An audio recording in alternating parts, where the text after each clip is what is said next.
Shalom, back with part 3. All right. Let's pick it up right here where we left off. All right. St. John 6 and 63. Again, it is the spirit that quickeneth. Okay. And again, to be quickened, I'm not going to take you into the word. Okay. You guys can do that on your own, whether the Bible Concordance, Bible Dictionary, or here in the Blue Letter. All right. It means to be restored, made alive. Okay. This is how the valley of dry bones, okay?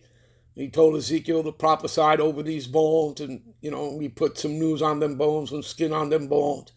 And then he breathed what? The spirit of life into them. That's being quickened. Okay? Do you understand? Okay. So it is the spirit that does it, which is what? The word. You're going to see that in a minute here. It is the spirit that quickeneth. The flesh profiteth nothing. See, the words that I speak, okay? The words. So when a Jake hears, the preaching of the gospel coming from Jake, from the men that are doing these videos, these epistles, and going out there street teaching, they hear it. The switch comes on in them. That light comes on in them. Okay? In other words, and clearly, if they're of us, they stay all the way through. You have to endure all the way to the end. He that endureth all the way to the end, the same shall be saved. So anybody, taking his hand off the plow is unfit for the kingdom. Do you understand? All right, what you read in Luke 9 and 62, okay? They're not fit for the kingdom. Just like those reprobates, all right, that call themselves Israelites and street teaching, but they're completely reprobates and they completely suffer from Stockholm Syndrome. All right, talking about that, that somehow the Edomites can be saved, and telling you that, those strangers are the other nation. Again, they have two different meanings. We're about to get to that. All right. So anyway, I've given you that understanding. Let me give you one more precept here to this. Let's go to Revelation 3 and 20. So here's another precept to go along with what we just read, right? Okay. Here's another precept here. Behold, I stand at the door. That door is a metaphor, all right, for your mind. Okay? Do you understand that? It's an allegory, people, a metaphor, okay? Symbolism. The door represents your mind, okay? So behold, I, who is what? This is in red lettering. This is Yahushai. All right? Behold, I stand at the door and knock. And if any man hear my voice, which is what? The words of the scriptures. You see? So it is the word that quickens you.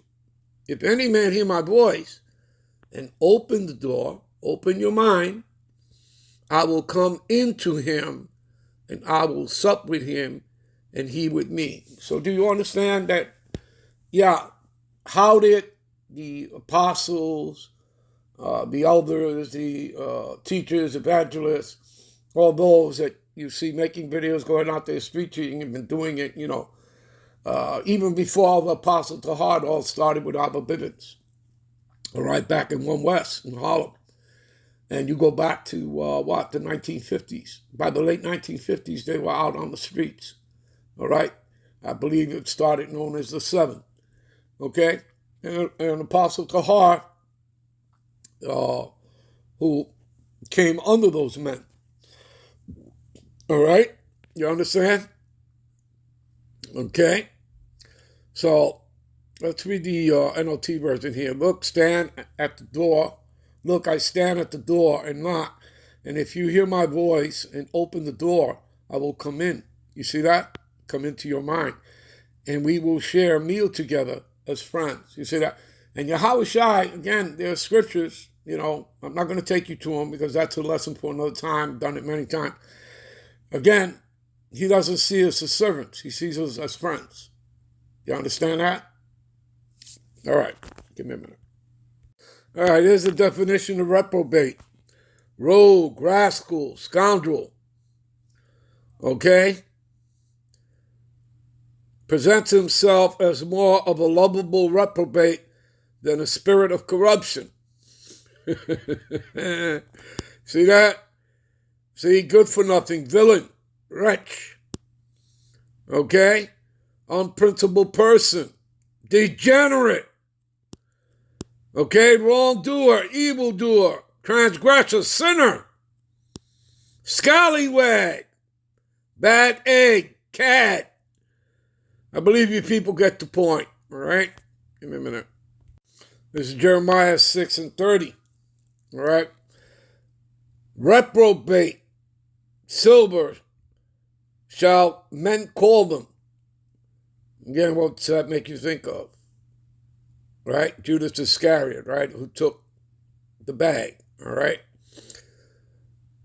Because the Lord Yahweh have rejected them. See that? They're rejected by the Lord. Again, they're going to be fuel for the fire. All you reprobates out there, you're going to join Esau and the other nations, man. In that thermonuclear fire, you're going to be fuel for the fire. I will label them rejected silver, for I, the Lord, am discarding them. There you go. Give me a minute. Titus 1:16, they profess that they know the Most High, but in works they deny him, being abominable and disobedient, and unto every good work a reprobate. See that? You understand, people? Give me a minute. All right, this is Romans 16:17. Now I beseech you, brethren, mock them, okay, which cause division and offenses contrary to the doctrine. There's only one doctrine, people. There are many doctrines out there, but there's only one true doctrine. And remember, it's the Heavenly Father's doctrine, all right, that Yahushua was doing, okay, and giving unto his disciples and to the world, all right, which ye have learned and avoid them, okay?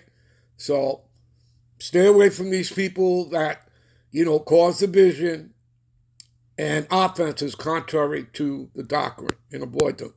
For they that are such serve not our Lord Yahushua the Mashiach, but their own belly, and by good words and fair speeches they deceive the heart of the simple. Yeah, simple-minded. Give me a minute.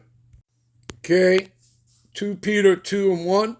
But there were false prophets also among the people, even as there shall be false teachers among you. See?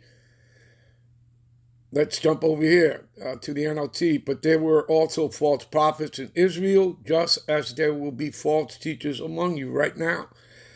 They will cleverly teach destructive heresies and even deny the master, right? Yahushua the Mashiach, all right? Or even the Heavenly Father who bought them. In this way, they will bring sudden destruction upon themselves. We'll be right back with part 4 to close out. Shalom.